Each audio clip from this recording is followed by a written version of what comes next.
There is a particular kind of light that only comes in the late afternoon. Golden, slanted, unhurried. It makes even ordinary things look different. Softer, somehow more real. As if the world has finally stopped performing and is simply being. Carl Jung called the second half of human life the afternoon of life. Not a slow fading, not merely the long walk toward an ending. A different kind of living altogether, one most of us were never taught to recognize. The difficulty is this: most of us arrive at the afternoon still carrying the maps we drew in the morning. We measure our worth by how many people need us. We look for meaning in achievement, in noise, in the comfort of being surrounded. And when those things grow quiet, as they always do, we mistake that quieting for loss. Jung would say, nothing has been taken. Something has been offered. There are 4 things the soul needs in the afternoon of life. Not a partner, not a full house, not a calendar, packed with evidence of being needed. 4 things that live entirely on the inside, and yet make everything on the outside more bearable, more true. Let us begin. The first thing the soul needs in the afternoon of life is something most of us have never been taught to value: the ability to keep its own company. Somewhere in the transition between the first half of life and the second, a silence arrives. It does not announce itself. It does not knock. One day you simply notice it. In the house, in the mornings, in the space where activity used to live. The phone rings less often. The schedule thins out. The roles that once defined your hours, worker, provider, needed one, busy one, begin to recede, the way a tide pulls back from the shore, slowly and without apology, leaving behind only the sand and the sound of your own breathing. For many people, this silence feels like an accusation, as if the world has looked at them and quietly decided, we no longer require you, and so they reach for noise. They fill the silence with television, with errands invented just to have somewhere to go, with calls to people who may or may not want to hear from them. They keep moving because stillness feels dangerous, because somewhere along the way, they learn to confuse their usefulness with their worth. And now, without the constant proof of being needed, they are not quite sure they exist. Jung wrote that the deepest loneliness a human being can experience is not the loneliness of having no one nearby. It is the loneliness of having lost connection with the deepest part of themselves. You can be surrounded by grandchildren, by a spouse, by the warmth of a full table, and still be utterly alone inside if you have never learned to inhabit your own interior life. Think of it this way. Imagine you have lived your entire life in a house, but only ever in the front rooms, the living room, the kitchen, the places where guests are received, meals are prepared, duties are performed. You have never or rarely walked into the back rooms, the quiet ones, the ones that hold old things, half-finished thoughts, the dreams you set aside, the questions you never had time to ask yourself. For decades, that was fine. You were busy in the front rooms. There was always something to do, someone to tend to, a reason to stay near the door. But the afternoon of life asks you, gently and persistently, to walk deeper into the house. Not because the front rooms are gone, not because the people you love no longer matter, but because a house you have never fully explored is not truly yours. And a life you have never fully inhabited is not truly lived. This is what Jung meant by individuation. The lifelong process of becoming, at last, who you actually are. In youth, we build identity outward. We take on roles, put on masks, learn which parts of ourselves are acceptable and which are better hidden. We become the responsible one, the strong one, the giving one, the one who holds everything together. And there is nothing wrong with that. Those roles are real. They matter. They often contain genuine love. But the tragedy arrives when we become the role so completely that we forget there was ever a person underneath it. Old age, if we are willing to let it, performs a kind of excavation. It strips away the masks, not cruelly, but inevitably. And what it leaves behind is the raw, unhidden self. The self that was always there, waiting patiently beneath all that performance, wondering when you would finally come back for it. Learning to keep your own company means learning to be with that self, to sit with it without immediately reaching for distraction, to listen to what it actually feels, what it actually wants, what it has been trying to say for years through the noise of a busy life.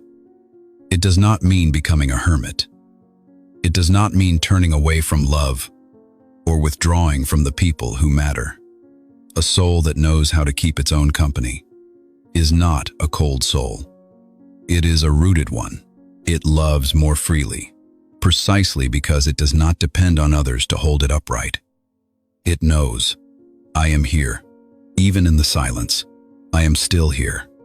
And in that knowing, there is a peace that no amount of company can manufacture, but that, once found, makes every human connection richer because it is chosen freely rather than clung to out of fear. The afternoon light is strange and beautiful, but you have to be willing to stop and look at it. But learning to sit with yourself leads inevitably to the second thing the soul must face in the afternoon of life. And this one asks for a different kind of courage altogether, the courage to open the door to the darkness within.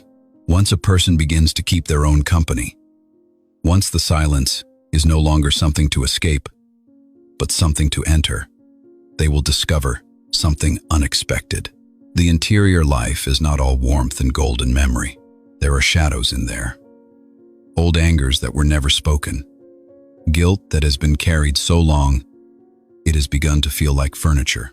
Grief that was set down somewhere during a busy year and never properly returned to.